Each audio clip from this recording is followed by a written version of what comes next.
This week's episode is sponsored by Change. Change is the #1 mentoring program that teaches you e-commerce from scratch. Change has a real community with real results. I have been working with Ryan for many years now and have attended many of his events and retreats across the world and got to meet members and the amazing community of like-minded people. Ryan works with a lot of big names in the business world, helping them build online businesses and e-commerce. Change offers personal one-on-one support, no experience needed, but like anything, this takes time and is not a get-rich-quick scheme. If you put the work in, you will get the results. E-commerce and online shopping is getting bigger and bigger. This is a great opportunity for anyone that is looking for financial freedom. For more information, go follow Ryan on Instagram at RyanJB, and he will guide you through the steps to help you get started and build a successful online business.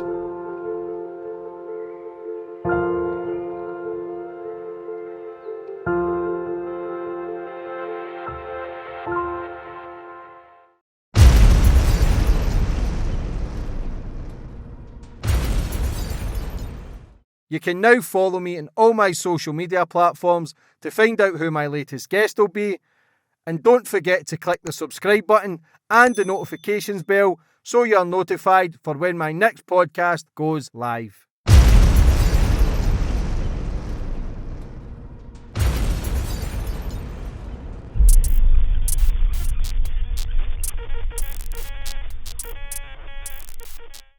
And boom, we're on.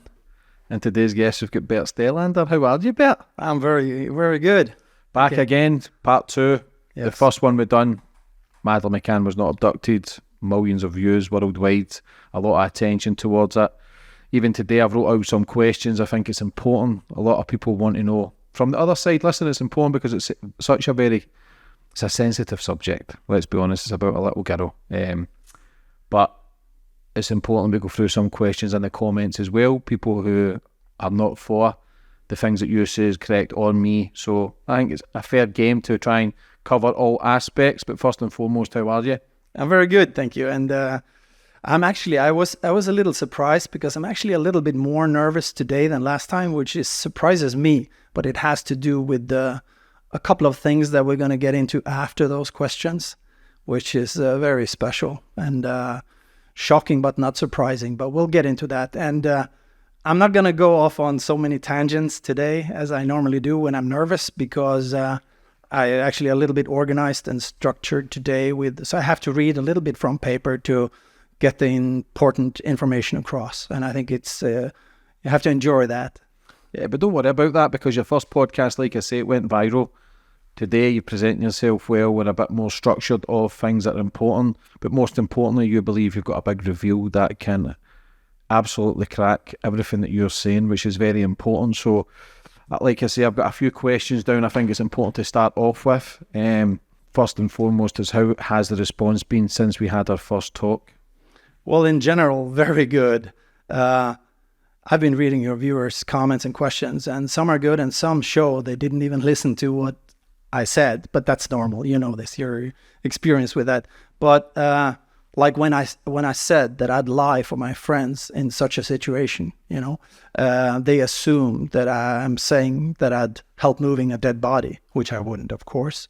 And I was criticized for my sniffle. That's okay. I was sick, and I told twice, but they still got me for that one. And third, they criticized me for looking at your cameraman, Steven, the handsome guy, and nobody told me to treat him like a ghost. So that was the thing. And looking into the camera and into their soul, they said. But I'm self-aware, so I know there's a camera there. And last time Steven was sitting right behind the camera, and I like to include people, Yeah, but that's okay. Yeah, if people want to more. Yeah, that was fine. It was just a little, me getting into this kind of world. Mm-hmm. Yeah, it's interesting, especially with the attention that it got. A lot of people now have also, after the podcast, will want to buy your book. But why has it been hard for people to buy it in the UK? Well, first of all, to get it out of the timing and everything, to get my work out before certain things happen. I only signed off Portuguese language. So I'm trying to find bigger publishers for other languages. No publisher in the UK will touch a book that is negative to the McCann's narrative. That's why. And why do you think the McCanns have been silent about your book? Well, as long as the mainstream media injunction is in place, which I think it is, they can't stir the pot and break the media silence, because then the public will learn about the real and true timeline of when Maddie fell and died in their apartment. Let's say I'm wrong about the area where she could be buried, by 10 meters or 10 kilometers. Ask yourself why the McCanns haven't asked Operation Grange to dig up the hill. It's because then the media will write about why they are there. And that brings my book out in the open and the public learning about the real timeline. They can't risk that. Of course, the same applies if I actually have discovered where the remains are buried. Can they possibly sue you for this book because of the things that are in it? Well, people ask me if I worry about that, and not at all. It's a little disappointing, really, that they haven't, since the media is so silent about the book. It would actually break the media silence if they did. I've done my homework, and I'm ready for the exam if it comes to that. But they can't, basically, not just because of the Supreme Court decision in their vicious attack against Amaral, the first detective on the case, but also because they know the content of my book, and you can't conquer the truth with poor constructed lies. One of the big things as well, you says the nanny had lied about Mayford. Can you elaborate on that? Well, imagine you're a nanny in charge of 6 children and notice one is missing. Then a child goes missing that following night. Why would she not tell the police that Maddie wasn't there that morning? That's because then the whole world would know that this nanny couldn't count to 6 and would never work with children ever again. She leaked that one was missing when she said that she, Maddie, and 4 or 5 children walked to the beach. She leaked that one was missing. She didn't lie for the McCanns, but lied to save herself and the whole crash safety system for Mark Warner Group. The nanny lied after having visited the McCanns in their home and being primed to add a crying incident on the beach May 3rd. In November that year, she met them in their home, and in April 2008, she gave her false statement, adding and changing her statement to fit the McCanns' narrative. Only then, she lied for them. People are questioning why the McCanns would sedate the twins on May 3rd if there was a stage event happening. Well, because it's the best of 2 evils. The handwritten timelines, which Matt said was written over a day or 2, were in fact rehearsal sheets of what who needed to do and when. So imagine the twins waking up during those crucial hours of the play. It would ruin the whole plan. Not just that, they couldn't know if the police would drag one by one in for questioning right away. The whole charade would fall apart then, so they couldn't risk that. There would be no time to adjust what they would say according to the awakened twins and the change of plans and timeline. So they had to sedate them. And why haven't you dug up the areas on the hill? Well, because it's a potential crime scene, and I'd prefer it being done by professionals securing potential evidence. Another reason is the tactical aspects of my actions, which I can't disclose. My main focus is exposing the real timeline, which is the absolutely most important thing in this case. Like Jerry said when he was asked if they murdered their daughter, he said, if it happened then giving us how impossible the police scenario would be. But he's leading us to a different timeline in which I am exposing with my investigation. What are your arguments against the accident happening on May 3rd? Well, there was no time to clean to the extent it had been cleaned, the apartment. There was no purpose in removing every strain of hair in the apartment, basically. I believe Jerry did this to create an excuse to go home to collect Maddie's hairbrush and pillowcase, but rather was a desperate need to go home for a different reason, like removing evidence, for example, on his hard disk. What are your arguments about the accident that happened on May 3rd? Well, there was no time to clean to the extent it had been cleaned, the apartment. There was no purpose in removing every strain of hair in the apartment, basically. I believe Jerry did this to create an excuse to go home to collect Maddie's hairbrush and pillow cover, but rather was a desperate need to go home for a different reason, perhaps like removing evidence, for example, on his hard disk. There was no time to agree on what to say amongst the Tapas 7, as they could have been pulled into questioning and statements to the police at any time. David's lie about having checked on Kate and the three angels would not be necessary to lie about if she died later on that day of May 3rd. There was no need to change the digital date stamp on the alleged last photo by the pool if she died later on that day of May 3rd. The only reason to fake the date stamp on that photo was if she was not alive on May 3rd. Perverting the course of justice carries risks, so there has to be a purpose behind doing that. The purpose was to convince us that Maddie was alive on Thursday, May 3rd. The same goes for Dave's lie about checking on the McCann's children, as mentioned. Why can't Jerry be the man the Smith family saw? Well, Jerry would never walk down to the restaurants and bars with a cracked skull dead daughter. For first, he cannot be at two places at the same time. And the Smiths stated they could not recognize the man, not even on photos. The Smiths were not at the spot when they claimed they were. They were likely at least 30 minutes later at that sighting. The child was said to wear long-sleeved pajamas, while Maddie's barely had sleeves at all. The man had light brown hair and was between 20 and 30 years old, as observed by a sober person in the group. And we can deduce that if Jerry walked the streets of Luge with Maddie, it would have been before the alarm was set off. The actual alarm was set off around half hour before 10 p.m. So Matt was of course not checking inside apartment 5A at that time. And Jerry, the director of the play, was certainly not away from the main stage when the big drama of the faked play of the abduction was launched into the public domain with Kate's "They've taken her." Why did the McCanns ignore the Smith sighting? Because anything creating a distraction from the Tapas group's own created abductor, the Tannerman, which Jane claims to have seen while not even being at the place she said she saw him, would be ignored, as it creates a distraction away from their false narrative. And no abduction, so it was someone else. There are 100 reasons as to why that person hasn't stepped forward. He might know he was there at a different time, confirming that the Smiths were there at a later time, which Peter MacLeod's free ebook concludes through an impressive analysis of this sighting. And he possibly wasn't supposed to be on vacation while on sick leave or on benefits or things like that. And why are the Tapas friends still silent? Well, like I said last time, you can't expose a government cover-up, and they had their pact of silence. But on a different level, they are complicit to fraud since they are aware of the limited company called a fund, which was set up on a lie that Maddie was taken when they know she died in the apartment. Third, they also took hundreds of thousands of pounds from media settlements knowing there was no abduction, which is fraud. Jerry made sure that one from each family took an active part in the cover-up of Maddie's death to make sure they wouldn't turn on them later. Dave allegedly checking on Kate and the three angels while Jerry was playing tennis. Jane seeing their own created abductor Tannerman while Jess was talking to Jerry on the side street. Jess didn't see her, so she wasn't there to see anything. Matt allegedly checking inside apartment 5A at the time when the actual alarm was set off around 9:30 p.m., not 10 p.m. So one from each of these three families took an active part. So there is no point for them to expose the lie.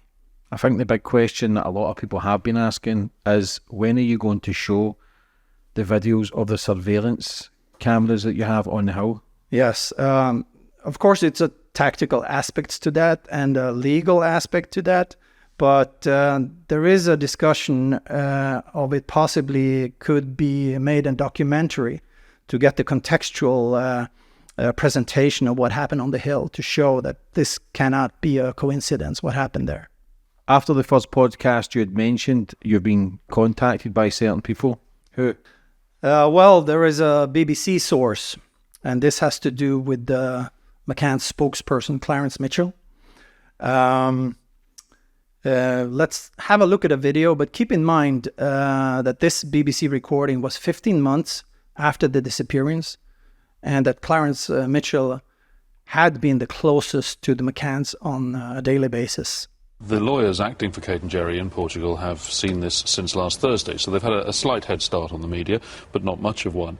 They are going to go through it incredibly methodically. They're looking for two areas, really. The first priority is anything in there that could help to find Madeleine. It's obvious, but it has to be said. What wasn't done, where wasn't searched, what sightings or leads weren't followed up, that needs to be gone through. And that could take them a good part of a month to do that. Secondly, the lawyers will also be looking at it from the legal perspective. If there is any incompetence or anything worse than that, then under Portuguese law, they could bring charges against individuals or the police as a whole. But that's not the priority. The priority is finding Madeleine. Is there anything that's leapt out at them so far? If there is, I'm not aware of it yet, but as I say, this is a very methodical process. A lot of it will mean a lot to the investigators, and all of that will be done privately. We are not going to give a running commentary on what we're finding in there. Right. One thing that has emerged, which has been picked up by one or two of the papers, was the questioning of Kate McCann by detectives. And it's on the record that there were 48 questions during her questioning which she refused to answer. Why so many?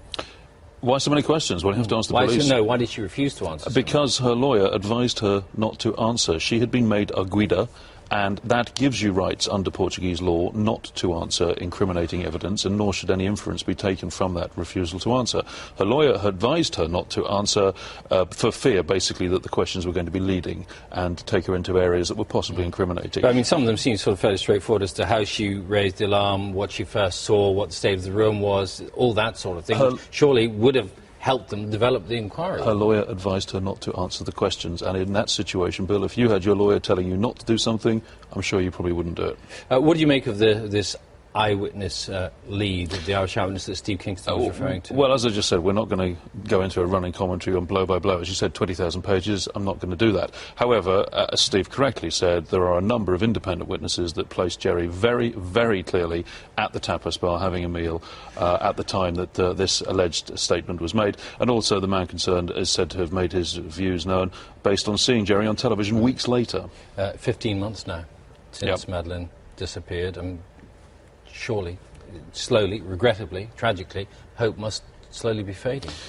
That's an obvious assumption to make, but for Kate and Jerry, it doesn't. There is absolutely no evidence to suggest Madeleine has been harmed, let alone killed, as many people assume. And the longer, actually, it goes on without a single trace of her, they actually draw strength from that, because they hope, against hope, that she is being held somewhere and hopefully being looked after. Until their private investigators have exhausted every possibility, they are never going to give up that hope or give up looking for their daughter. This source and a colleague talked to Clarence Mitchell behind the stage after that clip was recorded, and he told him that he thought the McCanns were odd and that he thought they were guilty. That's worth noting. Here's what the source said. "Hi, I saw your James English podcast. Fascinating, and I feel you're spot on. I worked as a political journalist at the time Madeleine went missing.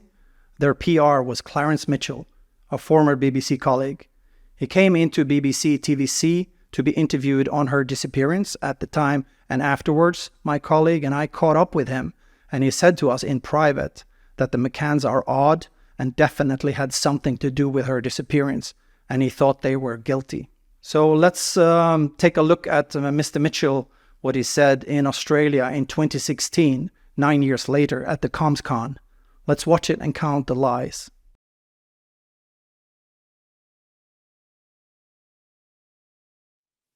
Good morning, everybody. I just flew in yesterday, so if I sound a little spaced out at times, I do apologise. To a certain extent, I have some of the media on our side already, but we still have to be creative. We still have to be intelligent about what we put out there and when we put out there. Why did we get certain newspapers, News of the World? Of course, no longer exists. That's another story. I'll tell you about that separately. The younger the child, the bigger the story is. Photogenic child on holiday, the mystery of how come she could be taken from the bedroom on that night of May the 3rd. That mystery remains unsolved to this day. We, people who have been close to it, genuinely do not know what's happened. There is no evidence to suggest she has come to physical harm. There is no evidence to suggest she has There is no evidence to suggest she has There is no evidence to suggest she has come to physical harm.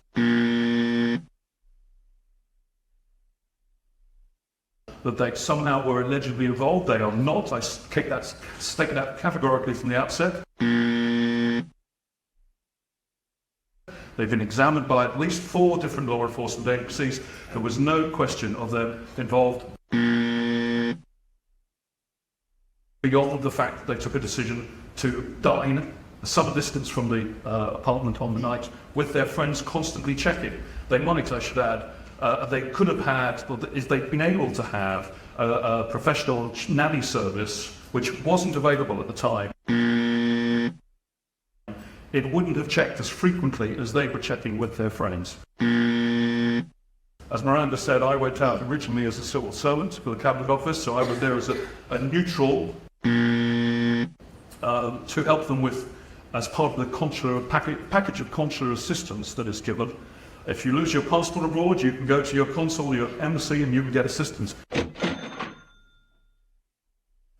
We had Portuguese pride and cultural differences. Why do these crazy Brits want to put their children to bed at 7:30 at night? They should be out with us at the table having wine till midnight. That's just how it is. And of course we had the forum debate, the multiplier effect of the wonderful joys of the blogosphere. We all blog, I'm sure I'm looking at many, many bloggers here today.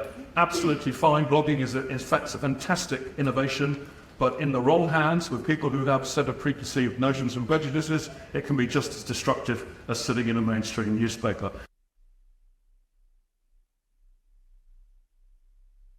So we had to deal with that and constant monitoring of that. There are still 2 or 3 anti-McCann forums in existence to this day who still rail against the situation. They are all wrong, I might add. But essentially I had to sit down with Kate and Jerry at different times and say, right, we've got to define our central theme here, we've got to define our core messages, our key messages. You need to stick to them in the interviews that we're doing. I will stick to them in the public communications that I'm performing. And essentially the focus was always trying to bring it back to finding Madeleine. John Corner, a godparent of Madeleine's in Liverpool, he was already pumping out high-definition video material of Madeleine from previous birthday parties and family events, even before the Portuguese authorities had confirmed that she was missing. There was so much material on Madeleine coming into the BBC Central Newsroom, into the hub that brings in all the social media, the user-generated content, as they like to call it, that the BBC actually had to tell the family to stop sending us this stuff. Who is this girl? We don't even know her. And it was only later that morning that finally, grudgingly, confirmation came out from Portugal that yes, police were looking at this and that the British child had gone missing.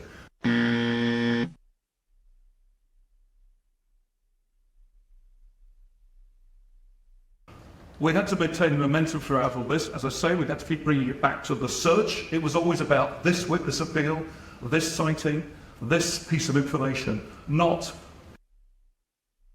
We established a website for Madeleine very quickly. That's still there, still running to this day. It acted as a portal for information tip-offs, sightings. And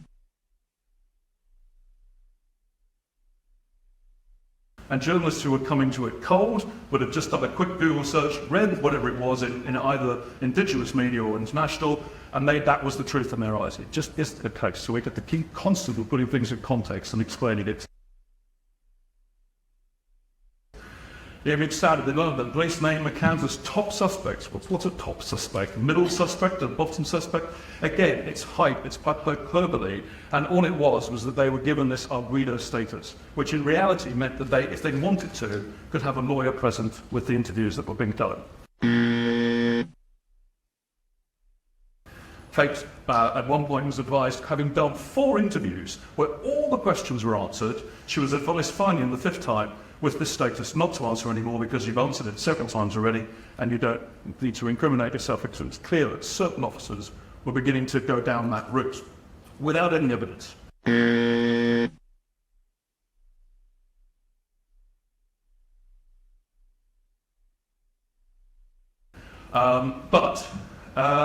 So to this day, it's held against her online. Why didn't she answer all these questions in that interview? They never realised she'd already answered them 4 times in previous interviews without a lawyer present. We had to occasionally threaten legal sanction with some of the denials because some of the allegations were so lurid and so wild that if we didn't, it would have entered the narrative to the extent that we wouldn't have been able to claw it back. My role requires tact, diplomacy, and absolute common sense and being utterly straight with the media. If you're straight with the media, generally they will be straight with you. Various ITV strands, BBC strands, and Hello campaign in Britain we did for the first anniversary. We did Oprah Winfrey in Chicago. The American is very concerned about the story, even though they accept she probably isn't in America. But nevertheless, there's still American traffic there. We have an ongoing relationship with Crime Watch, which is the major criminal investigative program, which works very closely with the Met in Britain. And if the Met want to do something for Operation Grange, they'll use Crime Watch as their vehicle of choice, and Kate Jerry very happy to do interviews for that. They tend not to want to do wider interviews these days, because they've done so many. And we have monitoring continuously online of the various flora and fauna online, some of which is none too pleasant. And we have a team of online supporters who help us with the monitoring as well, a number of women who are very concerned about Madeleine in America. We had a tip to meet the Pope, the then Pope, Pope Benedict, in the first few months, very soon after she went missing, partly because I was told privately that the Holy Father himself was watching it on television.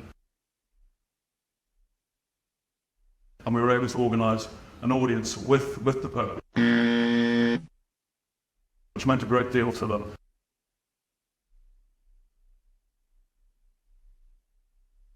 We have legal action continuing against a particular former Portuguese police officer, Mr. Amaral, who wrote a very unpleasant book.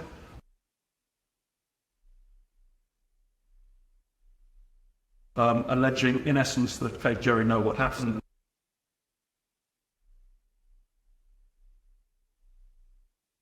And if they've covered up the truth since then, it's just not true, it's fundamentally untrue. And therefore they're defamatory. Going through the Portuguese courts at the moment is a very slow process, but that is still ongoing. And again, there is a certain amount of attendant media around that that needs to be controlled and managed.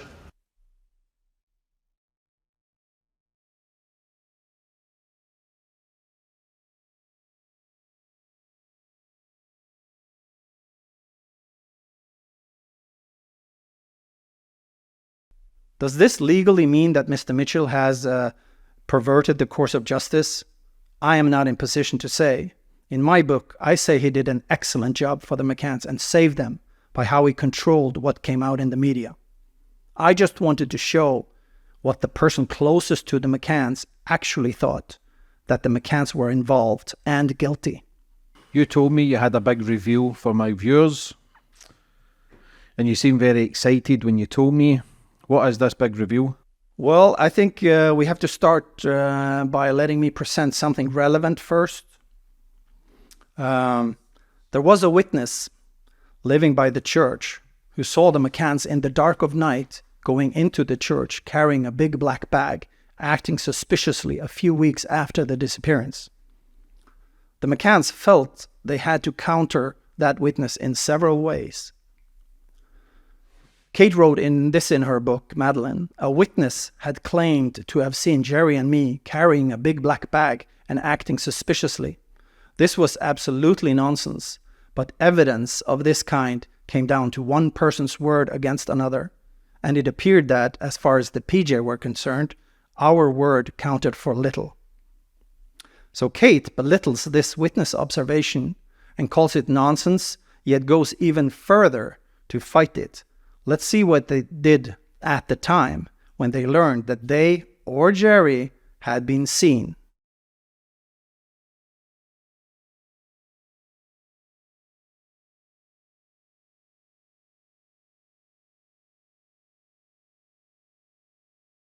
O que viu, o que sabe e o que poderá ter dito esta funcionária do Ocean Club para interessar e tanto aos McCann. Francisca, nome fictício, foi insistentemente procurada no final do ano passado pela ponta de lança do casal em Portugal. Susan Herbert, a esposa do padre anglicano da Praia da Luz, foi por diversas vezes ao empreendimento, à casa e até deixou bilhetes na caixa do correio. Estava determinada a pô-la em contacto com Kate. Ela deve-me dizer, a Kate quer contactar contigo porque quer te fazer perguntas, etc. Eu, perguntas. Porque há um pormenor, eu na altura que isso aconteceu, eu estava de folga, tive 3 dias de folga, percebe? Portanto, não... O que é que eu vi, o que é que não vi, o que é que passou, o que é que não passou, sei lá. Esta testemunha poderá ser chave na investigação, porque mora junto à igreja, local por onde o ex-coordenador da investigação suspeita que tenha passado o corpo de Madeleine. A funcionária, pelo posto que ocupava, controlava boa parte das conversas e caras que apareceram na Praia da Luz durante os longos meses da investigação. A insistência de Susan para que esta lhe desse o endereço de e-mail pessoal lançou suspeitas. Acho que ela queria me entrar no meu site. Que era para ver com quem, que era para ver dentro do computador, que era para ver com quem é que eu tenho estado a falar ou quem tenho estado a contactar. O contacto de Kate acabou por acontecer um mês depois por mensagem telefónica. Nestas palavras, a mãe de Madeleine avisa que familiares iriam à Praia da Luz nos próximos dias e que ela seria contactada pessoalmente. A abordagem foi feita não pela mãe ou irmã de Jerry, mas por Arthur Bailey, um detetive contratado pela família que chegou a ser inspetor da Scotland Yard. E tenho-me a fazer perguntas, quais eram as minhas impressões, que coisa. E acha que eles podiam suspeitar que a senhora... E é mais do que estava a dizer. A minha impressão foi essa. Podia estar a servir de informador para alguém. Exatamente.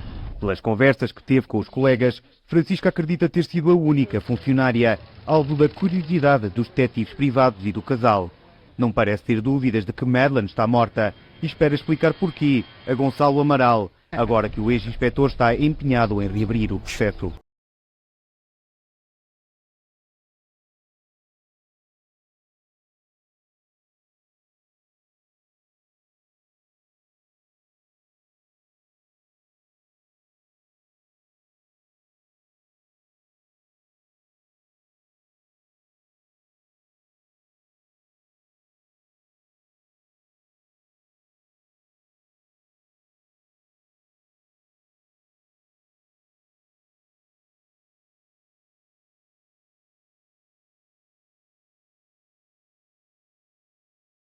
So let us know why this is relevant to the big news, but first let's show a clip from the last time that we talked. I am the first and the only one to pinpoint within 1 hour with argument. I mean, like you can see what I did to pinpoint all these angles, and there's no angles pointing elsewhere. That is why I did this book. If there was doubt for me, I would just keep going silently investigating this until I probably or possibly or maybe found the remains myself. Then you can tell the story, right? But this book is because of the timeline. She died the night before. That is what I hope people are curious about, to find out. How did he put this together? How can he be so confident about May 2nd between 11 p.m. and midnight on May 2nd? So I heard you were contacted by someone else after we last spoke. Yeah, this was the big one. I was contacted by someone who happened to interview someone at the Ocean Club Resort in Luge at 1:40 p.m. on May 25th, 2007. This witness had given a statement to the police, but left out what she saw the night before. She was never asked about the night before. In short, Jerry was seen carrying a heavy black sack or bag, leaving the apartment between 1:45 and 1:50 a.m. on the morning of May 3rd. That's 2 hours after I claim she died from an accidental fall inside the apartment. I must remind your viewers that cadaver scent was marked behind the living room sofa, in the parents' bedroom, and in the bush outside the back patio, in addition to their clothes, in the hire car, and on Cuddle Cat. I repeat, what you are about to see happened 2 hours after I claim Maddie died.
Very interesting, if not some shocking new kind of a world kind of exclusive that. But how do we know it's legit? Can you tell us more? Well, so could this extreme reaction you saw in the harassment video earlier, where the priest's wife was sent to Kate to find out what the witness had seen, have been the wrong witness they were actually looking for? Was this crucial witness they were looking for to find out what she had seen outside the apartment and not outside the church? Jerry must have noticed someone walking by as he carried that heavy black sack out from apartment 5A in the middle of the night before the faked abduction. That's why they were desperate to find out what the lady saw, but it was the wrong witness. So let me read the questions and answers by this private investigator who interviewed this witness back in the days. I'm going to read his transcript now. What is your name? How long have you been in Praia da Luz? I do not wish to tell you my real name. I have lived here for 14 years.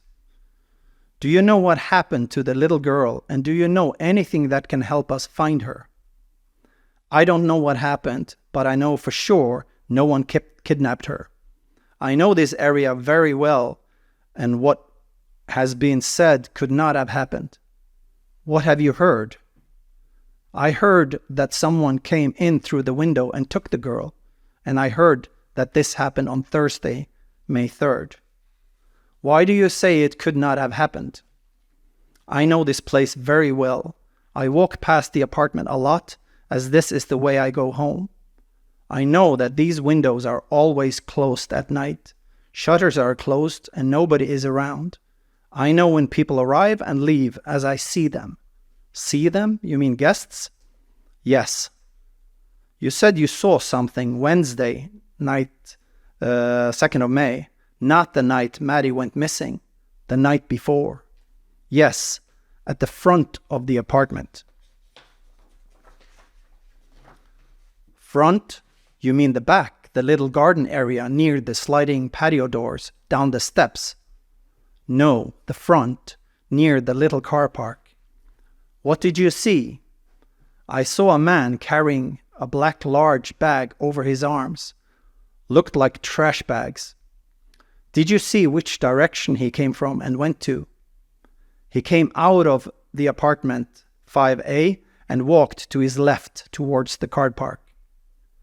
Did you actually see the man come out of the door? No, as by that time I was already walking past. Did you actually see the door open? I can't be sure, but it looked open. What was he carrying? Can you describe the item? Was it a suit bag, maybe? I don't know what it was. It looked too heavy to be a suit bag. Looked like trash.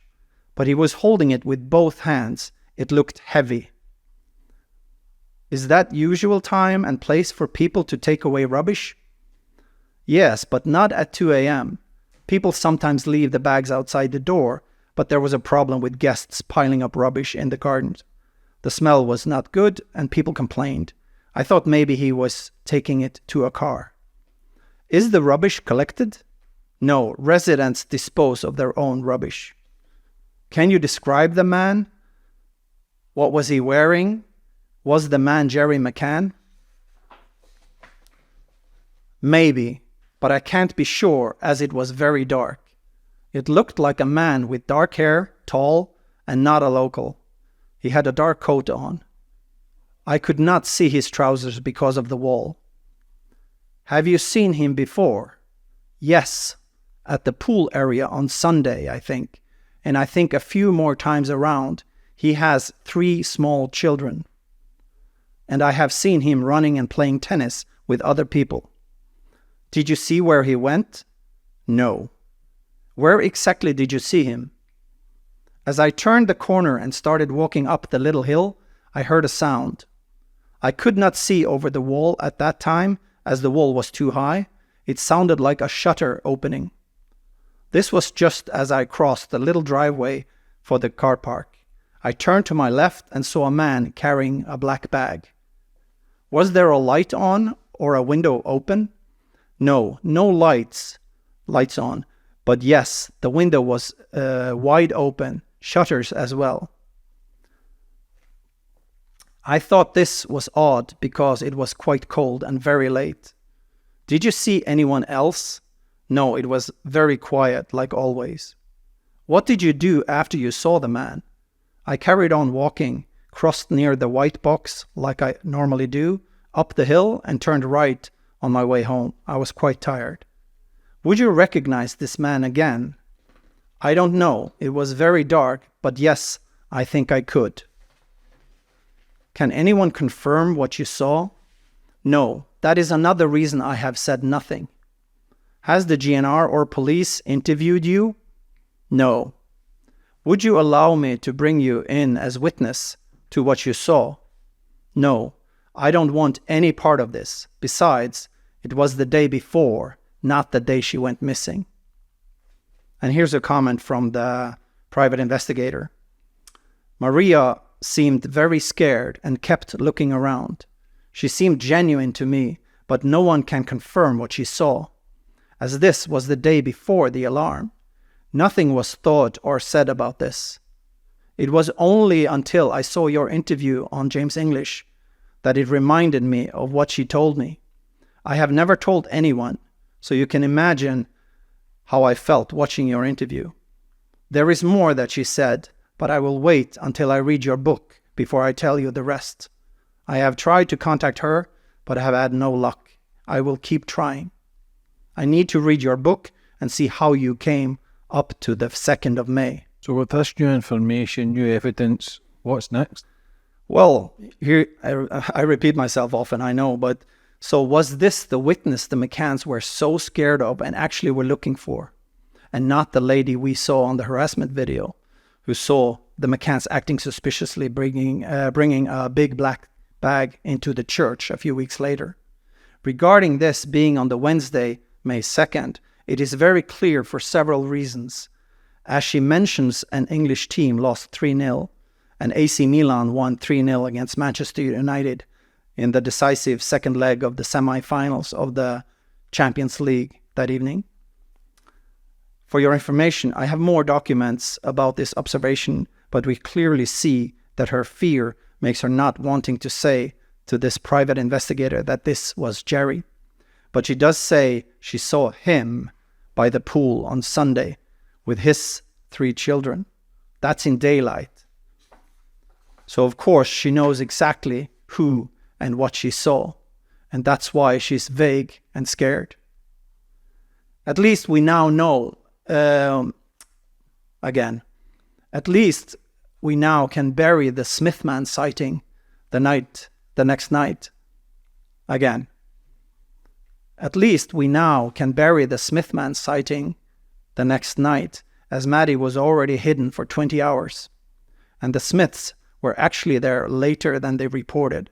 And also the alarm was confirmed by 3 independent witnesses to be around half hour earlier, at around 9:30 p.m. and not 10 p.m., which also excludes Jerry being Smithman carrying Maddie 22 hours after her death and 20 hours after having been brought out of the apartment. If this was Maddie's dead body in the heavy sack Jerry carried, then it was brought through the apartment with all the windows and doors open to avoid cadaver scent sticking to the inside of the apartment. Remember, there was a weak positive marking back of the patio, but he couldn't take her along the back of the apartment block like I wrote in the book, because at 2 a.m. people may still be sitting on their oceanside balconies and see Jerry with a big black bag and a heavy sack. So he had to take it through the apartment and out the front instead. Where he was seen is less than 400 meters walk to the cemetery, where I claim she was hidden for exactly 1 month. This matches the observation by the church on both timing and description of what was being carried. Well, you can imagine my feeling when I was contacted, having spent 7 years investigating the case, writing an 850 pages book, and go out in public with my timeline of Maddie having died before midnight of May 2nd, the night before the faked and staged abduction, and then being contacted by someone with information and an observation, confirming my theory to be correct and extremely accurate. I have always been extremely confident about my work and the conclusion about my timeline, but this is an example of how truth works. Once it's out, it has a tendency to attract and reveal information that has been suppressed, hidden, or forgotten over time. Like Kate said, I know the truth, we know the truth, and God knows the truth, and one day the truth will out. And here we are. With your further investigation over the last 7 years, and now this new witness statement kind of confirming your theory exists, do you now find it hard to believe that people cannot accept your book as a truth? Well, it is what it is, and there's been a lot of investigators that been doing this for 17 years, and they're very locked in on their theories, and also on the Smith man, which has been like a typical tunnel vision, or like a veil that has hindered them from finding my timeline. Because there is so many theories out there, and with the Madeleine McCann stuff, everybody argues and fights, and it's about trying to find the truth about the innocent girl. Yeah, well, it will be interesting to see how they deal with this new information and this witness statement. My hope, of course, is that the police actually takes this serious. And this is what I'm going to do. When this podcast is published, this new witness information will be officially delivered to the PJ, the judicial police who handled the initial investigation. There's no point in handing this over to the Scotland Yard, because they are not interested in the truth, only in finding a patsy. I mean, they all know the truth, but they have no mandate to unveil it in this case for whatever reason. You have to ask Blair, Brown, and the Gold Steering Group to find out why 15 million of taxpayers' money has been spent on this obvious lie of an abduction.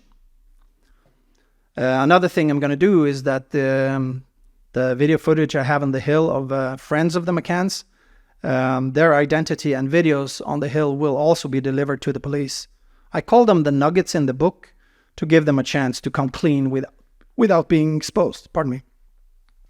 A formal request will be filed to open the investigation of Madeleine Beth McCann's accidental fall and death in apartment 5A right before midnight on May 2nd, 2007.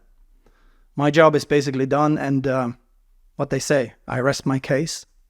Yeah, that is interesting. If everything comes into fruition that you've said and predicted, it's still very messy with everything and how far it's went on, and people still, it's such a hot topic, especially that now with the German who was prime suspect, and all charges have been dropped with his case, and obviously I still think he is a suspect for the Madeleine McCann case, but I believe they're going to be getting dropped soon also. Yeah, I think you're right, because the witnesses that were used in that case has been discredited.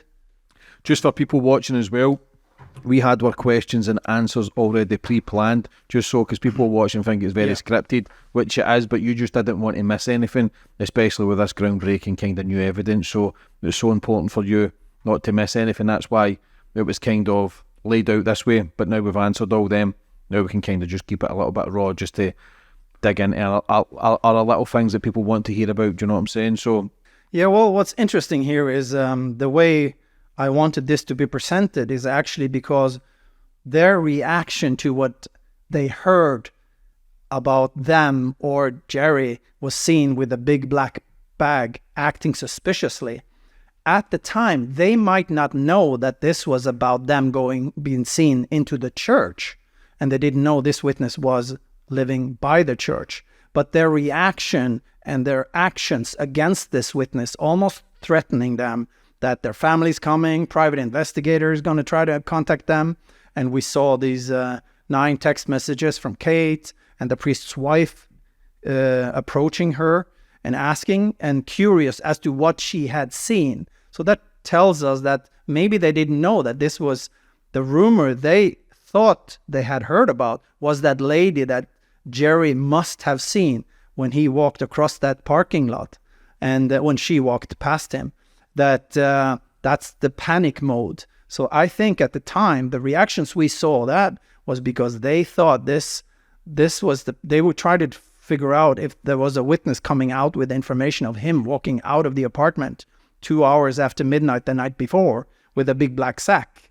But then later, of course, she wrote in her book in 2011, then she knows this was about the church, and she said that somebody had seen me and Jerry.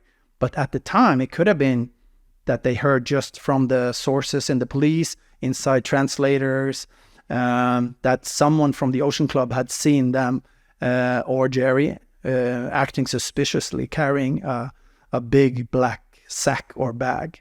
So if this new witness is legit and that evidence is real, what she's saying, she's seen Jerry the day before with this black bag, but how can they then prove it was a body in the bag as well? Well, you can't prove it, but it's about showing an alternative narrative to an abduction that has zero evidence for. So that is a big problem for them, obviously. The timeline. Yes. And again, proves your theory of it happened the day before. Yeah, I challenge anybody to read the book and question my theory without having written a book about a different theory, which some do, and try to fight this, because I think I build a very good case for the night before based on my book before someone contacted me about this new information. But it's, of course, it's shocking, but not surprising, because again, I really believe in this timeline. She died the night before. And why was this statement never published? Why was it never put forward to the police? I can't go in detail to that. There was a reason at the time. There were fears about losing job, and somebody working there unofficially, has to do with insurance and different things. But she was very scared. And we can see from the statements, and I have other information too, that this fear, and at the same time talking about him seen in daylight by the pool on Sunday with 3 children. Remember the last pool photo? That has been very heavily analyzed by Peter MacLeod, amongst others, that it was most likely taken in the afternoon around 1:30 p.m. On Sunday before, and that's when she saw them. This is also kind of interesting. But she also said that she saw him a few other times around the resort. So if she tells this private investigator that she is uncertain if she can identify him or something, it kind of leaks through the whole picture that she knows exactly who it was, and that's why she was scared. Did Kate McCann have a black eye when Madeleine went missing? Well, actually, that was new to me. I mean, I know you can do a lot with makeup, but there was something on the upper eyebrow or something. But that's also, going into speculations. You could fall, or you could be controlled when the panic hits, for example. See, that's the thing with this case. It is a lot of speculation. What could be, what was, it's hard to pinpoint. And as the case gets older and older, do you believe it will be more difficult to actually prove? Yeah, but there are other forensic evidence actually as well that shows that it was earlier, which I mentioned in the book. It's that Kate is seen with these purple, yellow, black bruises under her wrist, which takes 48 hours to get to those colors. And they say that those photos were taken the next day on the 4th. So if you subtract 2 days, you're on my timeline, basically. And they couldn't evolve into those colors if it happened on May 3rd. So these are the things. And they describe the colors and the bruises themselves the next day. So there's no doubt that this photo aligns with, I think Fiona and Kate talks about these bruises. Do you believe you'll find Madeleine? Well, here's the thing. This is very strange for me. And I'm very honest about that in the book. And I'm very honest about what I actually experienced there. I could play a tactical move, somebody speculate on that, but then I wouldn't be that smart, because then I could play that much better. So I chose to be 100% honest with what happened on the hill, show the context on the emails, what happened, who shows up, and try to identify these people. And then mathematically, it's very implausible that there's not anything there. Because otherwise, why would you show up if somebody says that something is about to be exposed and then you go to check? That's because psychologically it's very explainable that you have to control your destiny, right? Out of fear and control, right? And it makes sense. A lot of people in the comments as well were saying no one could keep a lie so long with the Friends and the McCanns, and it's impossible that so many people can stay quiet, which is a fair point as well, because more than one person is a risk, never mind when you've got 6, 7, 8 people sort of involved in this mass cover-up, because people now, everything's a conspiracy, which is understandable because it's true, but why do you think the mass cover-up? Why have they been so protected? Why has there never been concrete answers and everything's kind of just hearsay? Well, keep in mind that they attacked Amaral, the first detective, so severely, and that case went on for a long time. So that dammed up a lot of defense and like a brick wall against anybody going officially out with books. So all these friends, they were basically protected, and there was not much anti-McCann narrative thing out there except on social media. So for them, it's easy. They can just sit in the boat and let this go away. But yeah, you have to ask them, But like I explained in my answers there, is that they took an active part in the cover-up, one from each family, Matt and Dave and Jane. So that's covered. Brilliant by Jerry. And then, of course, it's the fraud thing. The McCanns set up this fund, which wasn't a fund. It was a limited company. And knowing that she died and there was no abduction and you don't speak of it, that's perverting the course of justice. But then you have the big one, is they took almost £400,000, the Tapas 7, from the media as a settlement, knowing there was no abduction. That's fraud. So of course they can't speak out. Of course. What do you mean they took a settlement? They get paid to give the stories? Yes.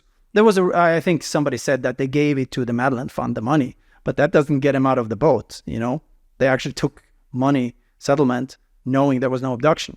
That's fraud.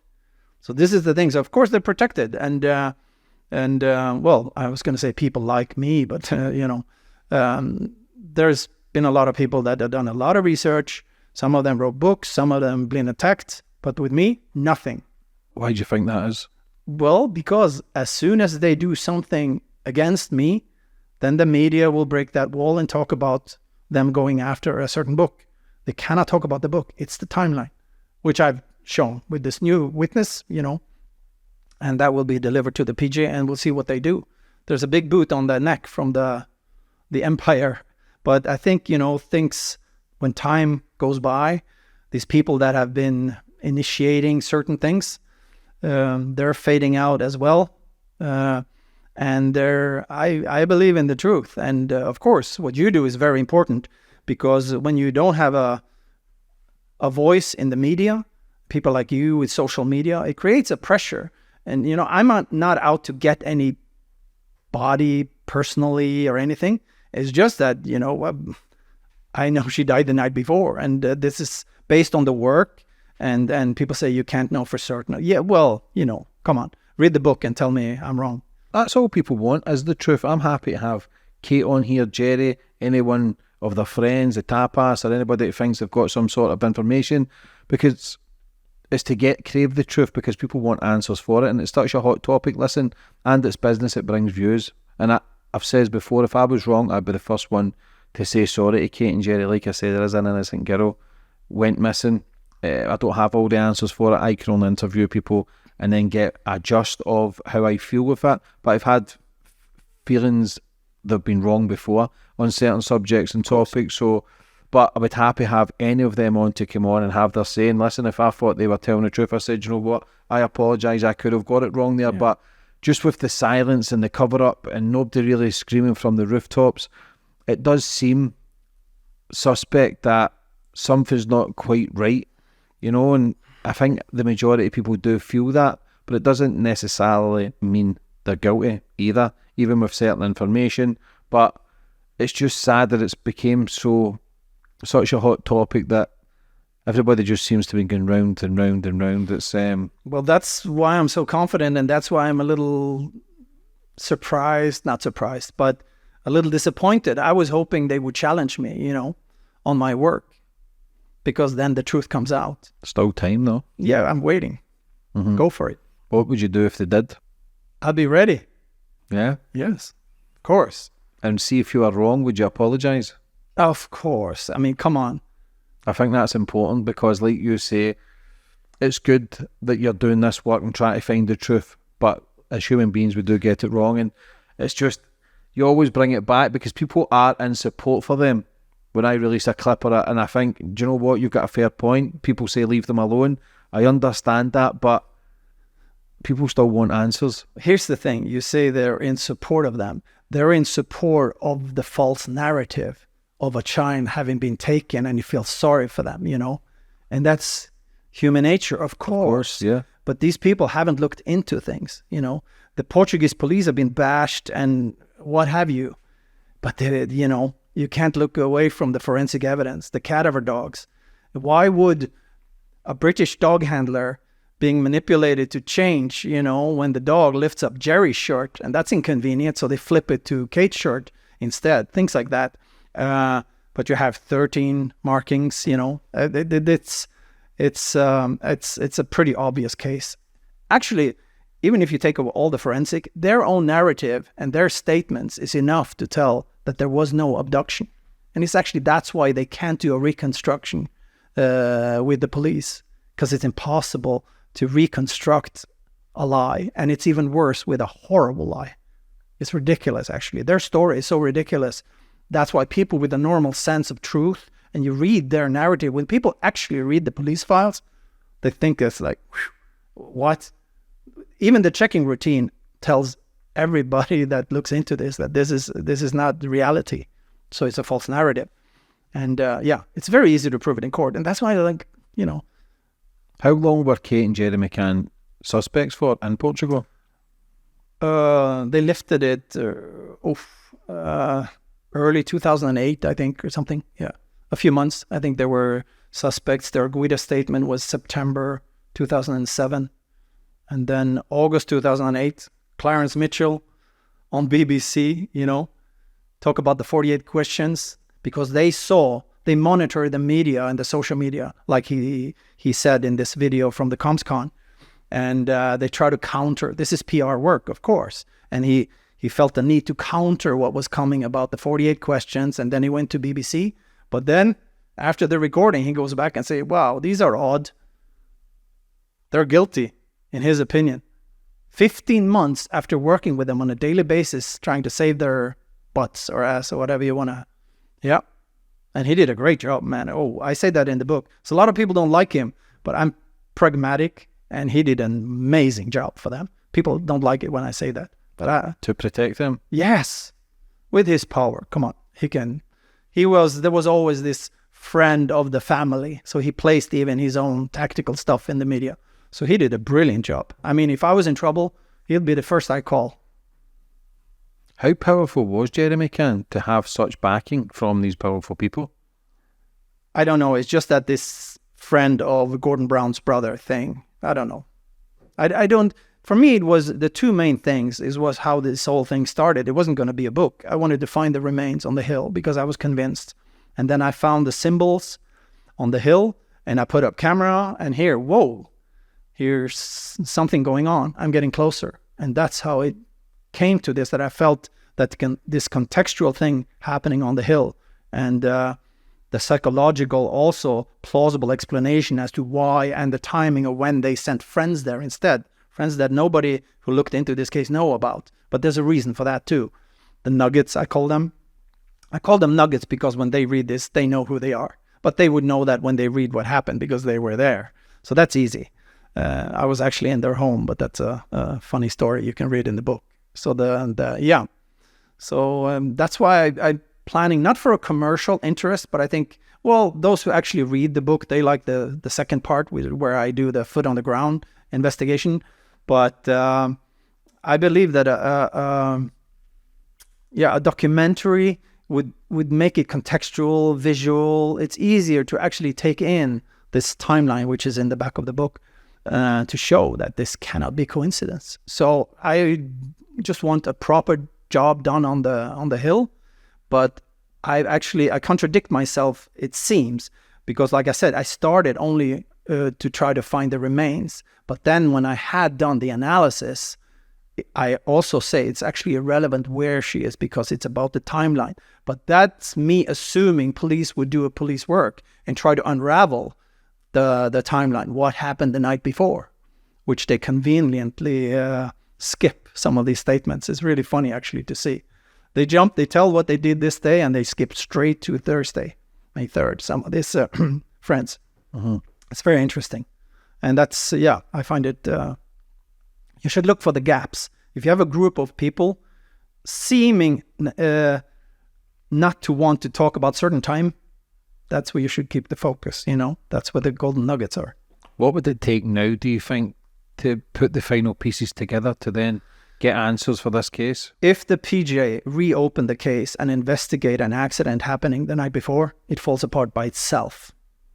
Because then there would be new questioning in the timeline, and I think then they will crack. But surely someone must have questioned it beforehand, that what if it's a possibility it happened the night or two before? This is, I heard that Amaral was more open for it happening earlier. And he actually talked to Peter McLeod, the Nottingham police guy. And he used to be like a Sunday, Monday guy on the timeline. But now he has been destroying my book, reading it 3 times, basically cutting it in 3 pieces and dissecting it, trying to find faults in my theory. And he actually now supports my theory. But for Amaral, it was too far to go back to the Sunday or Monday with Peter when they discussed this. But I heard that, I didn't read his second book, that he was more open. They call it the missing 6 hours. I think that's where it comes from, that he's looking a little bit earlier that night of Thursday, May 3rd. But I know he read the book, but I haven't heard anything, except I heard through his very close friend lawyer, a friend of his again, said that, a writer, he said that he agrees on the Hill, actually. I don't know this for certain, but that's what I heard. But I was hoping that Amaral would find peace in the timeline. And you can imagine now, I want him to hear about this. There was actually, Jerry was seen carrying something that was too heavy to be garbage with both hands on a big black sack, which is exactly what which was observed by another witness living by the church a few weeks later. Same description, except that's what they were then, and they were both, Kate and Jerry. So it'll be interesting to hear what Amaral thinks of this, of course. Yeah, that would be scary. It gives you shivers if you got a statement from the night before where he was seen with a black bag, especially carrying with 2 hands. If you're carrying garbage, it's one hand. But again, that's me. That's just the way I would see it. And if you're out with children on holiday with friends, you have your dinner and you go to bed. They were home 11:45, they said, p.m. And over 2 hours later, well, actually 2 hours later, he goes out with the garbage. Wouldn't he rest for his next tennis lesson in the morning and things? It's weird, the whole thing. So if he was seen the night before with the bag, where was he going with the bag? Because I think you says the tennis bag went missing as well. Yeah, well, that one was photographed the next morning. So I speculate that it was used as a personalized bag when they moved the body from the cemetery to the hill, passing through the church. This is also Amaral's. This was this witness observation about this black sack being carried, a big black bag being carried into the church by Kate and Jerry, acting suspiciously that the body had been moved through the church. There was speculation about some cremation theory because there was a casket in there by an old lady, and Amaral was on that one, I think. But for me, based on what Kate wrote in her diary and her book, and my profiling of Kate, is that actually this was her putting her foot down to have the body blessed before they took it the next step. And basically from the cemetery, church, and to the hill is a straight line, and the church is right in the middle. So that is not a strange theory or far-fetched, actually. Yeah, so it's a possibility that went to the church, hid the body, blessed, and then went back up to the hill with the tennis bag, put her in the tennis bag, and that's where exactly. For me though, with the dog sniffing the dead body in the car, and it just doesn't make sense why they wouldn't be charged then. Yeah, well, political. They could have been. About the bag. A missing bag is not something special, but you have to look at what is the explanation for the missing bag. If you deny it existed, that's weird. At the same time, as a friend, David Payne, talks about, it's not a bag it's a bag where you can hide your tennis record. You don't hide a tennis racket. You put you stuck it in, put it in or whatever, but you don't hide a tennis racket. So he's leaking, maybe, but it doesn't matter. But I think there was a switch from that black, multiple layer, like I said on your first podcast, like a 3 or 4 layers of these black garbage bags, which I did on the reconstruction, put towels, put water in to get the weight correct, around 15 kilo. And then you have to carry it with 2 hands over your shoulder. And that's not, And keep in mind, the cleaner was on the morning of the Wednesday there. And, and when they go out the back patio, wherever they went, she takes the garbage too, you see? So there's no point in there would be a big black garbage bag on that same day, night, evening. So this is also very strange. So for me, it's just, I think it will fall apart if the police actually investigates this. I don't think they will, because it's like they want it to go away. And it started even with Amaral. He got a phone call from the director of Policia Judiciaria, the PJ in Lisbon, and he said basically it doesn't matter if this one gets shelved as unsolved. So it started then, after the Prime Minister and the President met, Portugal, UK and Portugal. And he was pushed off to the main office because he was after them. He knew it very quickly. Because you believe Madeleine fell, cracked her head. Do you believe she was still alive when Jerry and Kate came back into the room? This is the thing about the group talking about possible resuscitation and some splatter traces on the wall. I think I know where you're going with this one, but now I'm going to step carefully. But she could have been alive when they got back home, yes. Mm-hmm. But if the sudden impulse was already done, that there would be no ambulance called, because then, of course, they check below the belt, and then the whole house of cards fall apart. Custody of the twins, medical licenses, house, everything.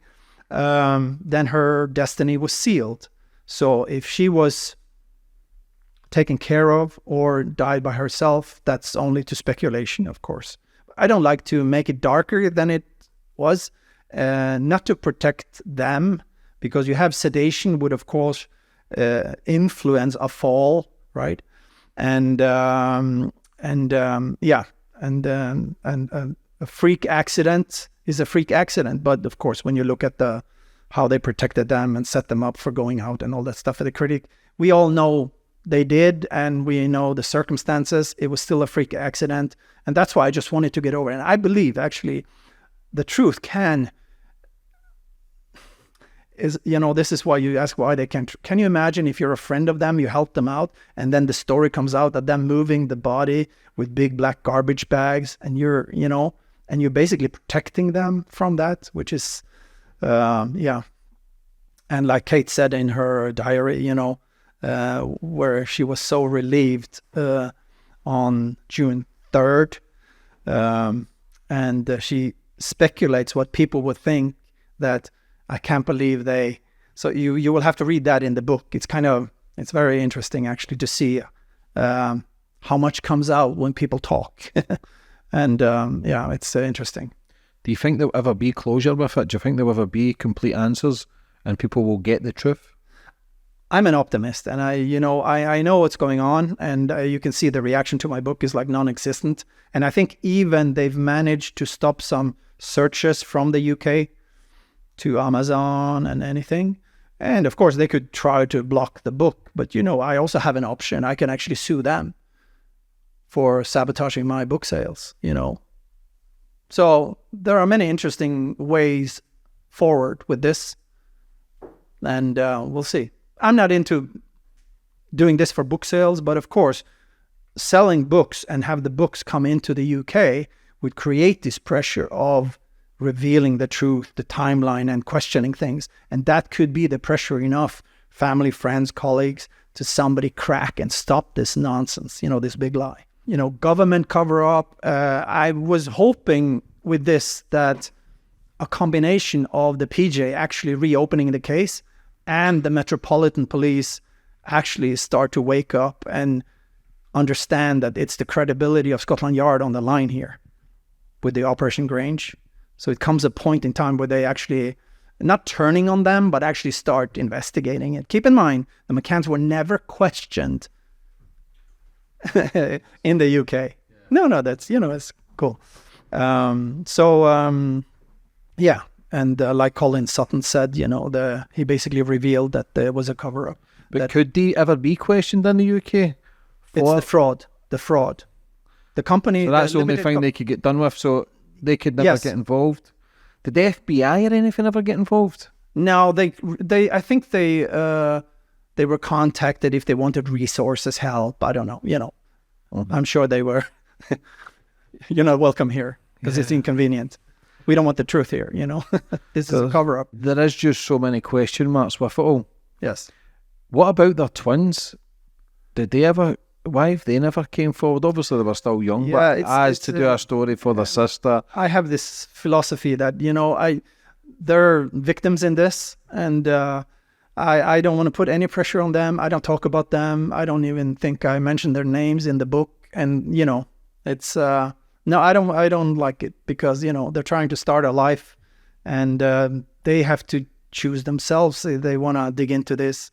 And I don't want to go. I heard somebody's more interested than the other one in what actually happened and asking difficult questions, the son.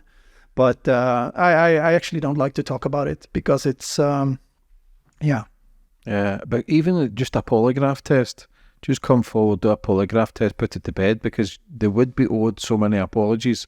Just do a polygraph test.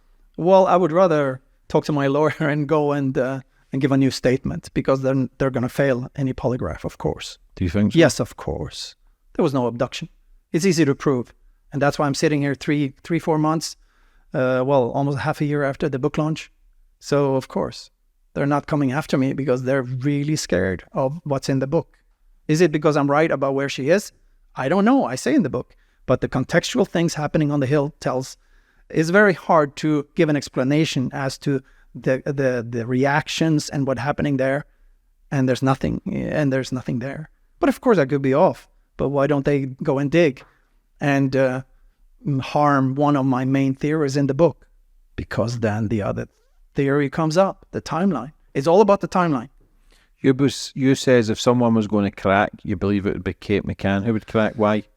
I gave a good explanation why the friends won't crack, because they are complicit and a part of fraud. And they know that they are protected by, control over the media, which we have seen lately. But, I think Matt is a weak link because he actually didn't want to take part in the lie of having an inside check 9:30 p.m. in apartment 5A. So as we saw in the two written timelines, the second timeline, there was a space left open, but they convinced him after all to tell the police he actually was there because he knew he would look like a fool saying he went, I'll go and check on Maddie. And then he doesn't look around the corner to see if she's in that bed. But of course, that was a whole staged scene there. But that's the story. And we can see how uncomfortable he is under this sort of reconstruction they did with the TV channel network. It was because the social media had started to question things. And then Jerry took action and made Matt show what happened when he went inside and checked. It's a manipulation PR job. But they didn't want to do a reconstruction with the police, which, so truth is not something they would like to come. And inconveniently for them, I spent 7 years on finding the right timeline, and I think I cracked it.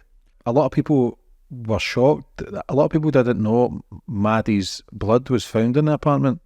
Well, here's the thing. A lot of people have a lot of meanings and feelings about it, but they don't look into why the Portuguese police conclusion was what it was. That Madeleine died inside the apartment.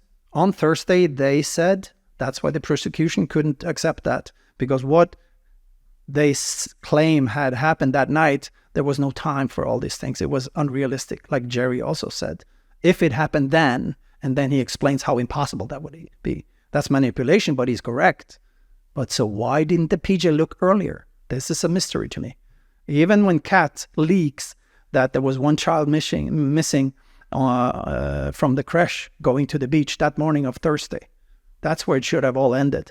But she didn't lie for the McCanns. She lied to save herself from working with kids ever again. And the Mark Warner Group.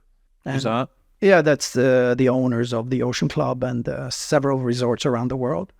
So it has to do with safety and security. And actually one of the main security guys, he was there, I think, within 48 hours.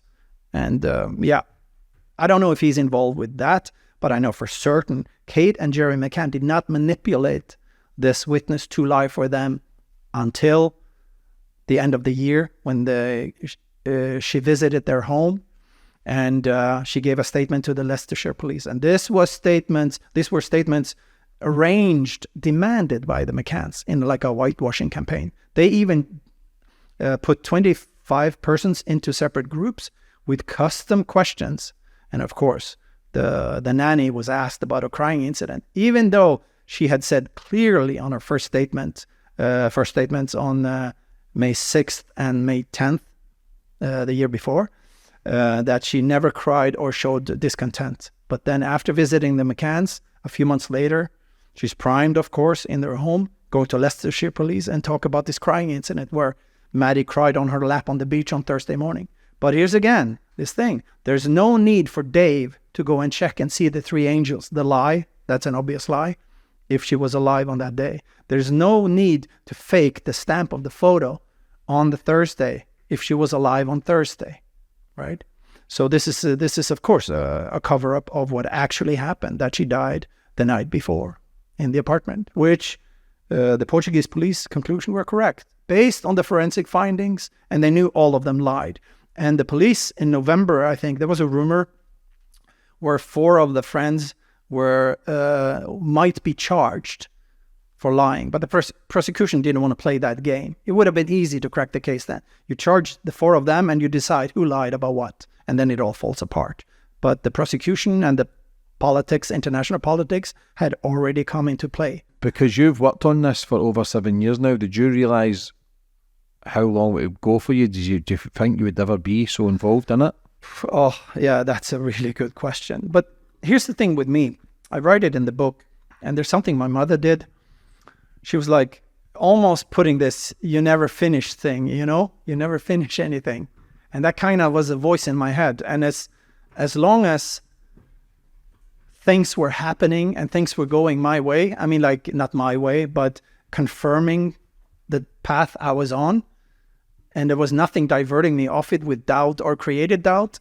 So I just kept going. And then the COVID struck, and I started to look very closely into the statements and the police files and the analysis part. And then the timeline was screaming at me. And then when you have the timeline, which is the main thing, it became actually irrelevant where she was. Even though I had started the whole thing with the hill, that was like 18 months and that was all over almost. Some things happened after that, but basically I had what I needed to conclude that there's a very high probability, mathematically almost impossible, that she's not on the hill. So ask yourself, the Germans, they have been digging in wells in Vila do Bispo out west in the Algarve, a little 40 minutes, half an hour west of Praia da Luz. They've been in the dam a little bit northeast of Praia da Luz. And why doesn't anybody curious about going on the hill and checking? And I'm not the only one. Here's the thing. You had Mark Harrison, the superstar Scotland Yard former investigator. He was on a quest there for 1 week to say where would a murder place a dead body. And he was between the golf course and Luz. That's that hillside, basically. And then you had Danny Krugel from South Africa with his interesting DNA homing device. And he was giving hotspots very close to my spots. I'm a little higher up. And I tried to ask Martin Grime where he searched with his dogs, these dogs that were there. I wanted him to come back. And he said, I can only be hired by police forces.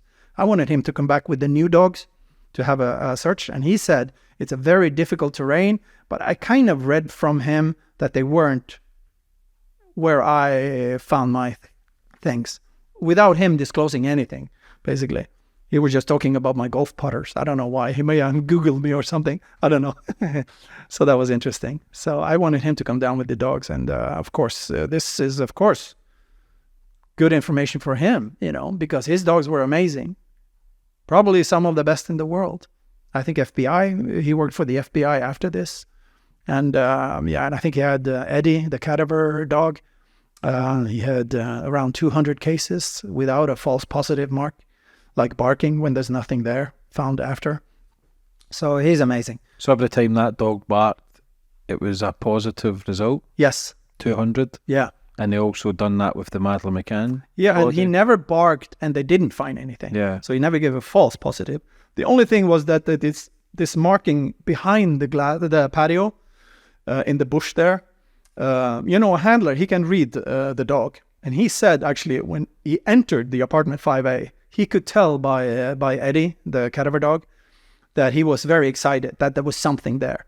But when he checked in the bush behind the patio, where I speculate because keep in mind, if you have a dead body, you have to get it out of the apartment, and your doctors, get it out before cadaver scent starts to be produced.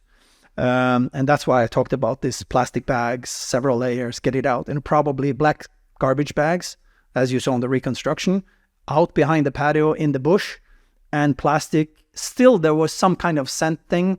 However, maybe it was in the process of putting the body in the sack or whatever. But Eddie marked there, he said, but he didn't bark. He was just very excited. This is you can find it on YouTube, where you can see Eddie is going there. You're just waiting for him to kind of lock on something and bark, but there's something there. So that's a weak signal. He called it a weak positive. And where do you go with it all now that you've got this new bit of evidence? Well, it's not in my hands, Of course, this is why people like you are very important in terms of spreading the truth. And it's a sad state of the world where you have police forces that are not doing police work because of politics and decisions, and call it corruption or whatever you want. But you asked earlier, I'm actually a little bit optimistic because of the timing. It's been almost 18 years now. And then the people initiating this, the cover-up, are, I was not going to say outdated, but they're kind of fading off a little bit in the perimeter, that maybe it's time. And I hope the Metropolitan Police, of course, are concerned about Scotland Yard reputation, because the Operation Grange was never an investigation. It was to find a patsy. And that's obvious. And it's not me speculating. That's I mentioned Colin Sutton. He basically told that he was the one in scope to lead the investigation in 2010-11. And he was contacted by a top brass, and he told him, you cannot look at any wrongdoing by the parents. End of story. And he didn't want to do it, of course, because he's an honourable man.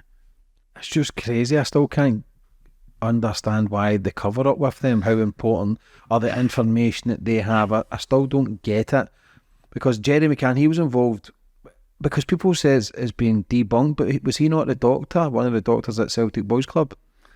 Yeah, again, I didn't want to go into those things. This has to do, of course, with the people who actually initiated the cover-up, and go and look at their background and stuff, and their rumors and everything. But for me, again, I do it very simply. I wanted to find where she was, and then I did the analysis under the COVID, and I found the timeline, and that was it. And then everybody can speculate and go down those rabbit holes. Because a lot of people think with the red shoes on, it was him and some sort of weird... Well, there's no doubt. That wasn't There's him. no doubt it's not him. I know exactly who it was on that photo, that photo. Yeah, I know who it is, and it's not Jerry. And I could tell that just by looking at it. A lot of people do, but again, that's a conspiracy. Yeah, I know. And actually, that's when I comment, actually, on when they go there, I say, it's not him on the photo, and stop it. But of course, he might be a Mason. He's friend of Gordon Brown's brother. And without...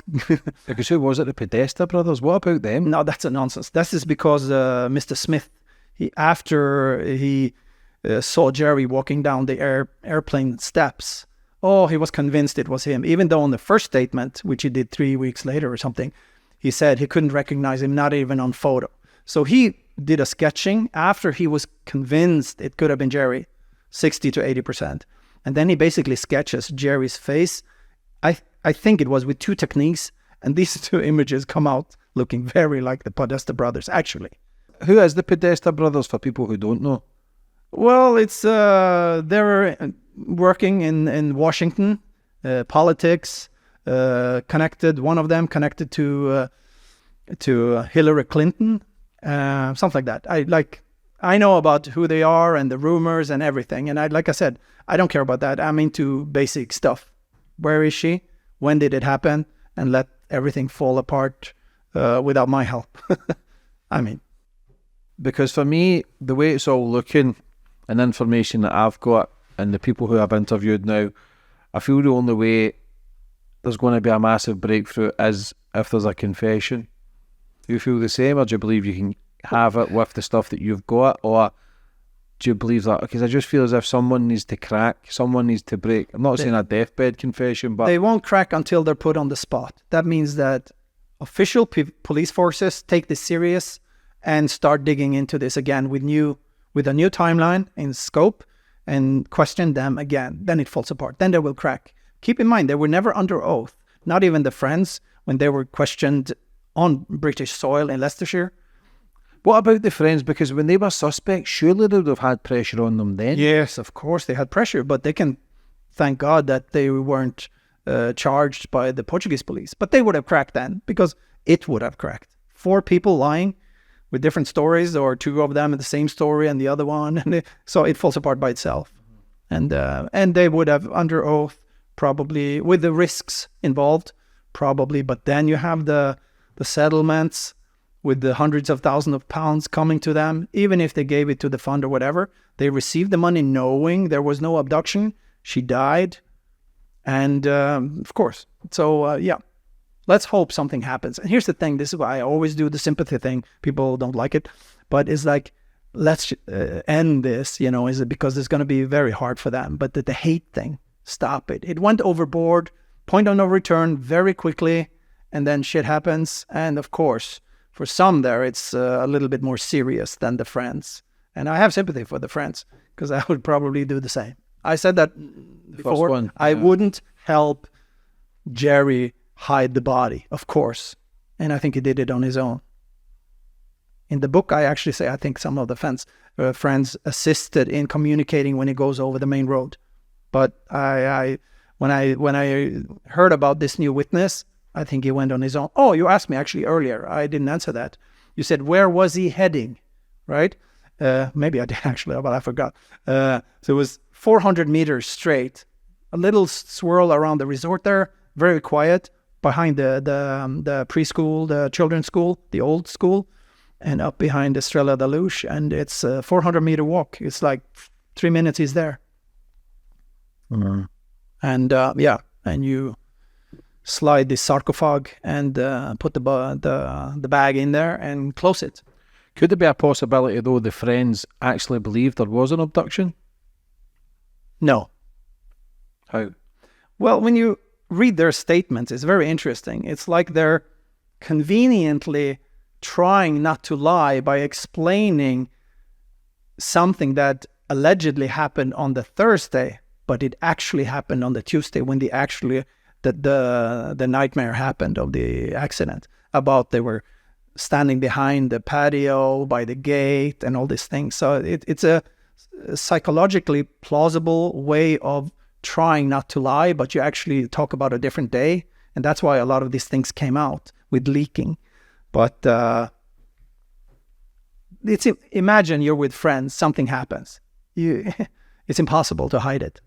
So, yeah. I genuinely hope there is answers. I genuinely hope there is closure to the whole situation, because it's been so long and it's been worldwide news. It's the biggest missing child case or the missing person case ever. It's had so much media attention. It still sells newspapers. It still brings views. Look at our podcast, for instance. It's still big hype, but it's just to then get some closure and get some answers. But I feel as if sometimes I think, there's a possibility. But then, like with the German guy, I was told about him years ago, maybe 3-4 years ago, that he wasn't involved. People didn't believe you. People then say, Madeleine McCann's not dead. The parents didn't do it because they've got a main suspect. People genuinely believe it was this guy. But again, is this just another distraction? Well, it's because people really want this to be closed, that, and preferably it's not them. An abductor. It would make the case to rest. It's like you want peace, right? And this is why you asked me, about 7 years. I didn't plan to do this 7 years. Come on. And I didn't work on this all the time. Check some cameras, and then COVID hit, and I had time to read the police files and the analysis thing. I went really deep into the files and Kate's book and the diary, and then the pieces started to materialize on the table, and it kind of became obvious and logical and plausible, the real story of the true timeline of what happened. And But again, the most important thing today is this new piece of evidence. Of course, this is it'll be interesting to see how people take it. But again, is it enough for the police to actually do something? But then think about the context. I think I said it or read it, is that imagine somebody spent 7 years analyzing this, and you come up with a new timeline, a different timeline, an exact timeline. And here comes the witness out when you go out in the open with this new theory. And this is the thing about this magnetism of truth. People who thought, I didn't think it was relevant. There may be more coming now that if this had hit the mainstream media, maybe more people will tell, maybe he was seen by others. Something suspicious with a bag walking to the cemetery. You never know, So, it's really strange and weird. Not a surprise because the confidence about the timeline, but it was a shock. I can sleep with adrenaline too, but that was, I couldn't believe it, Was witnesses threatened, do you think? Or were they just scared because of the magnitude of in this the transcript, there are other things that I didn't mention here, but this fear thing in her, keep in mind again how this other witness that worked on the Ocean Club, this lady in this harassment video, how she was feeling, and she felt almost threatened and harassed. And this was the rumor around her workplace, right? She probably talked to her colleagues about this, right? And she hears this, and she also saw him. See, this is the thing. So maybe she got scared from just hearing what happened to this other colleague, what we saw on that video, that they were after her. That could be one of the reasons. I think these things are, there's a connection there, which makes sense. Not just in the visual of Jerry with 2 hands over the shoulder, carrying a very heavy garbage bag, too heavy for being garbage that day, just because the cleaner is out, things like that, as mentioned. But it's this she may have heard. I actually didn't think about that, to be honest, that maybe this witness that we saw today, this new one, actually had heard within the Ocean Club how she was harassed, and then just be quiet about what she had seen. Just before we finish up with this new evidence, does it change anything the way you'd seen those events happening? Well, basically her description is exactly my theory. 2 hours after, I thought in the book, actually, I think I mentioned it, that I would think that they would wait till later in that morning, when the town is totally like 3-4 a.m. instead of before 2 a.m. But keep in mind in the situation, if that was the case there, that it's very quiet, and then you have 2 hours after, you have already decided where, you have sourced where you want to hide it, and then you're getting anxious to start the planning, right? Get the body away from the back of the patio where there was a weak marking. And that's why he had to go through the apartment with all the windows open, shutters open, window open. And you can ask again, were the twins sedated there if they were in that bedroom because it's cold? Because the main priority was to make sure no cadaver scent stuck. I don't know how well it was closed or taped or whatever, but any air out of that bag could result in a sniffer dog catching something in that apartment. Like Eddie, when he entered the apartment, he was very excited. And Grimes said that he knew immediately, instantly, that Eddie was onto something when he just went into that through that door. And so everything makes sense. In the reconstruction video, the shutters are down, the window, because we had to, I didn't use CGI. So, But the description from this lady and the fear, and especially keep in mind, she's saying she saw him in daylight on Sunday with his 3 children. She knows who it is.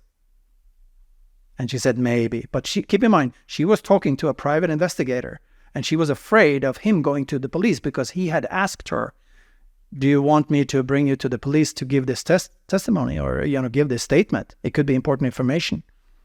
And then she said no. And this correlates basically with potential rumor that this other witness that saw them through the church was harassed, and she was scared. And then she felt that they were looking for her or something. So she was getting, not paranoid, but there could be actually rumors because she had told her friends. So maybe the friends told somebody, and all of a sudden the rumor is that the McCanns are looking for who this lady is. And maybe she felt that she could be approached or something. There's a reason people show this fear. And actually the way she explains the fear is also an indication that she knows exactly who it is. And that's why I know when the PJ contacted her to give a statement, all her friends would confirm all of this. And the translator, the bartender, her friend, and all these people involved in this statement, this interview by this private investigator on May 25th, 1:40 p.m., I think, 2007, at the Ocean Club. How are you feeling today? Nervous. At least I'm no sniffling. I wasn't sick. A little bit dry cough. Yeah, but don't look into the comments too much. No, I know. It's overthinking because this is serious. This is, come on. That's why, like I this say, is freaking, the questions were already down, your answers were already planned, just so people can get an understanding of why you're reading from the sheet. You just didn't want to miss anything because it's so important. If this is 100% legit evidence, then it's a massive thing for someone to then think they've seen Jerry with a black bag the night before. But it does give you shivers to think what is true. But again, like I say, I'm not a detective myself. I'm only there to give people a voice to then say things with the information they've got. People can make their own assumptions. It's more important. Would you like to finish up on anything else, brother? Yeah, well, exactly. Back to this context of the book and the mainstream media. When the media, they know about this book, I'm sure, but they're not allowed to put it out in the open. But then when they learn about this and they see the context of somebody having investigated it for 7 years, you come with a timeline, and they go on a podcast with you, and then it's out in the open in a way, and he caught it, and he said, I couldn't believe it. I have to read this book. How did you get to May 2nd? I have to tell you about something I had kept to myself. And from an interview of a witness who saw Jerry 2 hours after I say she died in the apartment. Come on, this is... Yeah, but if it's worldwide media, it happened in the third, then people wouldn't come forward because they think it would be pointless information. That's exactly why she didn't, but I think also this fear thing. She was afraid of... Keep in mind, she was very clear. She knows she wasn't taken, and she argues this. Keep in mind, all of the Ocean Club employees, they've been discussing this and technically and everything. So she's very clear. I know what I saw. Keep in mind, she said that on one of the answers. Even though she was vague, she was afraid. I will put it that way. She was afraid of confirming it was Jerry. But she did actually, by talking about, I saw him several other times, or a few other times around the resort. I saw him on the Sunday with the 3 children and the pool. With the last photo, actually it matches that, which is very interesting. But daylight. So when she uses him and she doesn't want to confirm it was Jerry, she knows it's Jerry.